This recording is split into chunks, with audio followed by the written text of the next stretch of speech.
Ako si Shen Yugi. Noong 7 taong gulang ako, ipinahamak ako ng aking madrasta. Si MR. Fee, kumuha ka ng peking matanda para umarte. Sino bang hindi nakakaalam na si Old MRS? Fee ay laging pribado at hindi nagpapakita sa publiko. Hindi siya kailanman dumadalo sa anumang event. Isang tulad niya, pupunta rito para makipagkita sa'yo. Hindi ako ganun katanga. Para maniwala sa isang peking nagpapanggap na si Old MRS.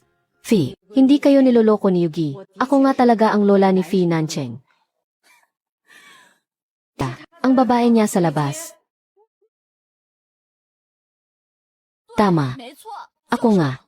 Hoy, sinasabi ko sa'yo, kapag di ka tumigil, ipapapulis kita. Sasabihin kong nanggugulo ka, ang bata-bata mo pa, kung ano-ano na ang ginagawa mo. 20 anyos ka pa lang, humanap ka ng lalaki. Hindi ba mas magandang makipagrelasyon ng maayos? Kaysa gumawa ka ng ganito na ang gumawa, ikaw talaga. Sa susunod, kung mayroon mang problema, utusan mo na lang si Chen Zifan. Wala naman siyang ginagawa. Kailangan niya ng ganitong pagkakataon para matuto. Sir, ang dami ko pong ginagawa. Saglit lang naman to. Sir Du. Masyado nyo namang pinapaboran si Shen Yugi. Dahil ba narinig nyo? Na-fiancé siya ni MR. Fee, Shen Yugi. Ginagamit mo ba ang posisyon ng kuya ko para pilitin si Sir na paboran ka? Wes, pakinggan mo to. Ang pinakaayaw ko sa lahat ay yung mga taong tulad mo na walang kakayahan at puro koneksyon lang ang puhunan. Manahimik ka. Kung wala siyang ka pa nagkaroon ng karapatang magdesisyon dyan. Ikaw. Ang kasalukuyang chairman ng Nanchuang Technology ay ang papa mo. Wala ba siyang karapatang magdesisyon? Tama. Napagkasunduan na. Paalala ko lang ha. Hindi pa nakakansela ang engagement ko sa pamilya Fee. Kahit na, ayaw namang makipag-engage sa'yo ni Mr. Fee. Kahit kanino ka pa magpakasal, wala siyang tututulan. Shen Yugi, huwag ka nang magmatigas pa. Paano kung ayaw kong makinig? Kung hindi ka papayag sa kasalang ito, sabi sa kanyang mag-inarte. Ayan tuloy, nagalit si Boski. Kung sinunod lang niya ang tamang proseso, pamamanhikan, engagement, tapos kasal, hindi sana abo sa ganito. Kung may sisisihin man, sarili niya lang ang dapat niyang sisihin. Kayo. Shen Yugi, tinanggihan ka na nga ni MR. Fee, tapos gusto ka pang kakasalan ni Boski. Napakaswerte mo na niyan. Nga.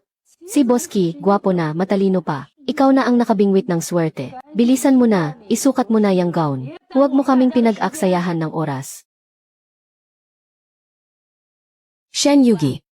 Kinakausap ka ng nanay ko, hindi mo ba narinig?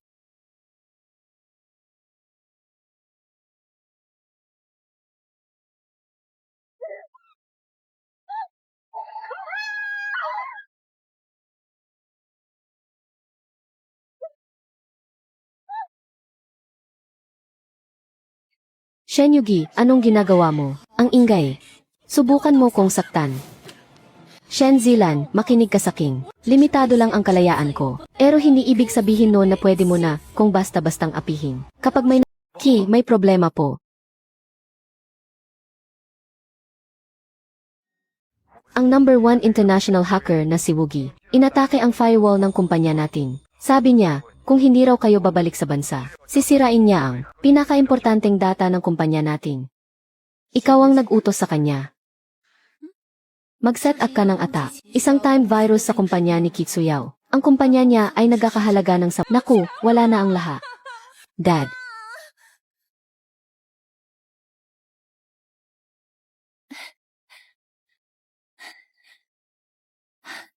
Dumating ka nga talaga.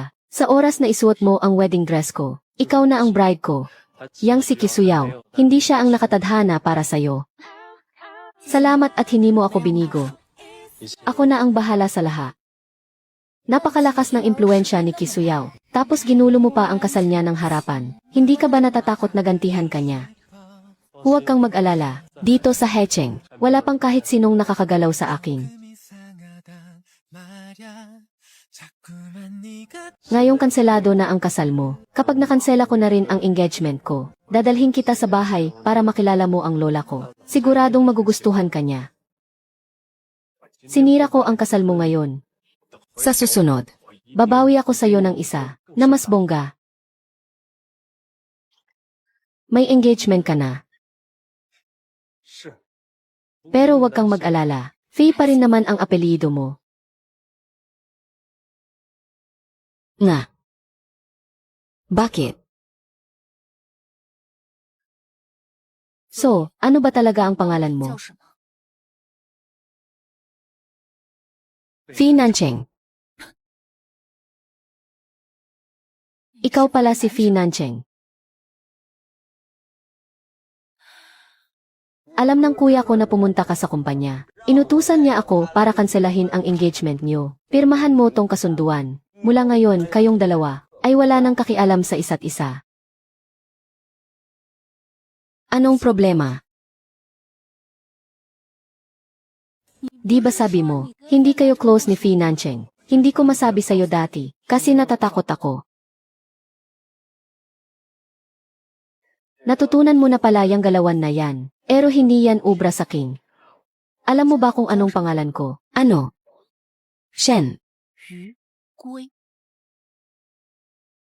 Alam mo ba, para lang makita ka. Ilang beses kitang hinana, pero palagi mo akong iniiwasan. Tapos, tungkol sa pag-atras sa kasal, hinayaan mo pang si Chen Zifan ang magsabi sa akin. Ganun na ba ako kawalang halaga sa'yo? Hindi. Di ba gusto mo nang kanselahin ang kasal? Amang-tama, Captain Shen, sa pag-take over sa kumpanya. Bigyan natin ng masigabong palakpakan si President Shen. Salamat sa inyong lahat. Sa hinaharap, umaasa akong makakatrabaho ko kayong lahat. Para mas mapaunlad pa ang nanchuang technology. Makakaasa po kayo, President Shen. Susunod kami sa inyo at magtatrabaho ng mabuti. So, naging chairman ka nga talaga. Ng nango-technology.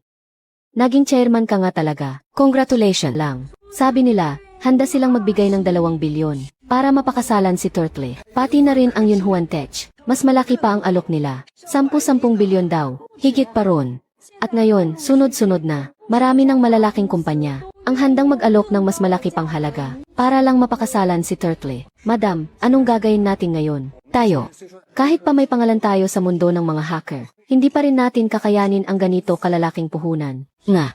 Sa ngayon, lahat ng malalaking kumpanya ay puspusan ang pag-iimbestiga. Sa pagkatao mo, pagdating ng panahon, baka hindi na natin maprotektahan itong super intelligent AI.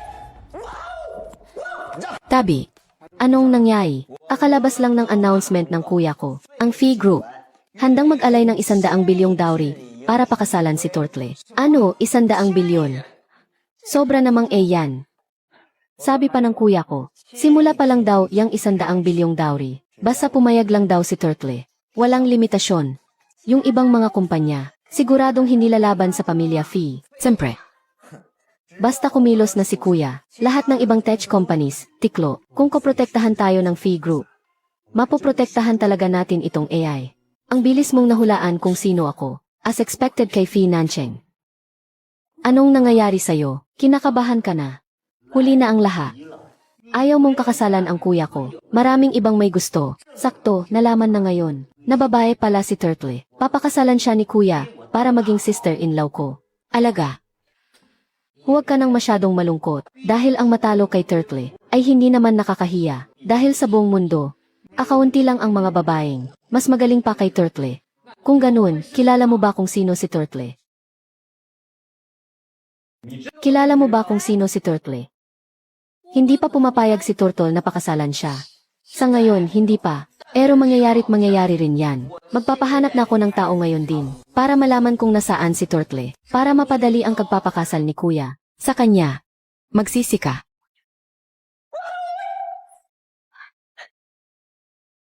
Bakit ba naging estudyante ko ang isang to? Teacher. Kaya pala inareglo ni MR. Ang kasal ninyo, ni MR. Fee, gusto niyang gamitin ang kapangyarihan ng pamilya Fee para tulungan kang protektahan ang super intelligent AI. Kung inaasahan na pala ni Lolo ang araw na to, at inihanda na ang daan para sa akin, alam ko na ang gagawin ko.